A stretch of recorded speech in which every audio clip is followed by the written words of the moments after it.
Welcome to The Explainer. Today, we're taking on a classic fairy tale, Thumbelina, but we're looking at it with a little twist. We're going to break it down as a classic hero's journey.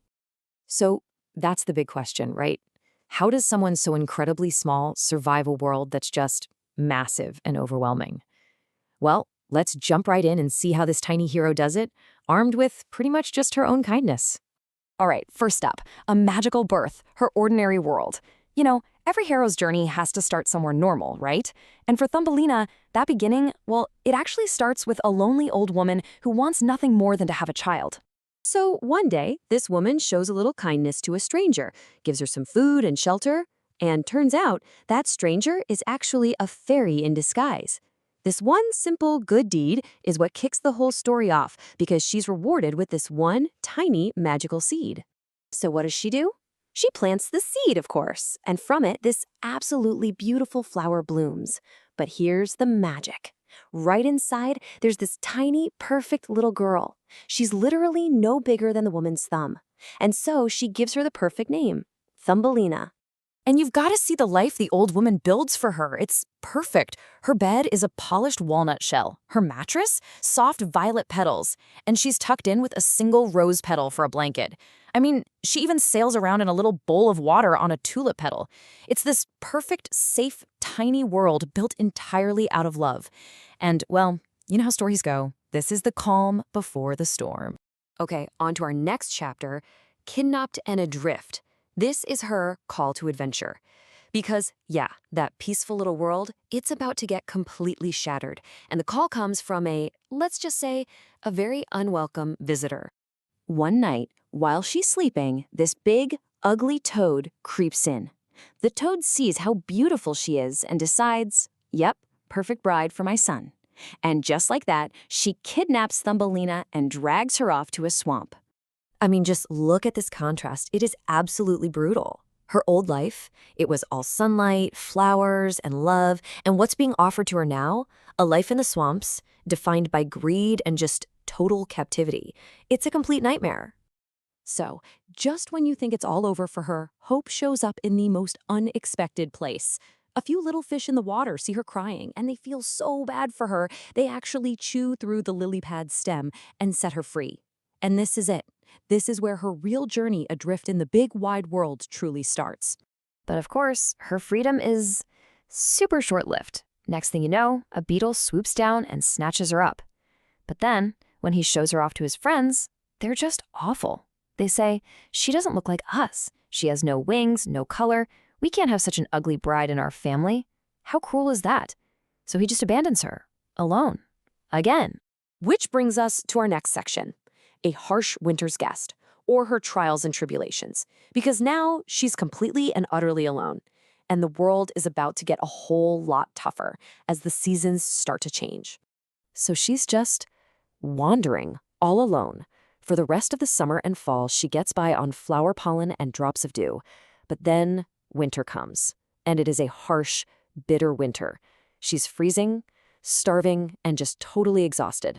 Right when she's about to freeze to death, she literally stumbles upon the home of a field mouse. And the mouse lets her in, gives her shelter. But it's not exactly out of the goodness of her heart. This is a very pragmatic ally. It's a deal. Thumbelina gets a warm place to stay, but in exchange, she has to help with chores and tell stories. It's kindness with conditions. So next up, the darkest proposal. This is the ordeal. The big test. Because even though she's found a little bit of safety, her biggest, darkest trial is still waiting for her. And it's coming from deep underground. So the field mouse has this neighbor, a very rich, but let's be honest, pretty ugly Mr. Mole. And he takes one look at Thumbelina and decides he wants to marry her. And the field mouse, well, she sees an opportunity. She's tempted by his wealth and agrees to a deal that's basically going to seal Thumbelina's fate. And here's the deal, laid out plain and simple. Mr. Mole gets Thumbelina as a bride. And what does the field mouse get? Immense wealth. Thumbelina is literally being sold into a marriage that means a life of total darkness. Not just figuratively, but literally. She'd live underground, never seeing the sun or a flower again. So as they're walking through one of the mole's underground tunnels, they find this poor swallow, injured and looking like it's frozen. And Mr. Mole's reaction? He just scoffs. Useless bird. Let it die here. We're getting late. It just shows you exactly what kind of person he is. Zero compassion. But Thumbelina, even though she's trapped and her own future looks so bleak, she can't just leave it. So, in secret, she sneaks back. She shares her own meager food, she uses bits of hay to keep it warm, and she nurses that swallow all the way back to health. And you gotta remember this moment, because this one act of pure, selfless compassion, it's gonna change everything.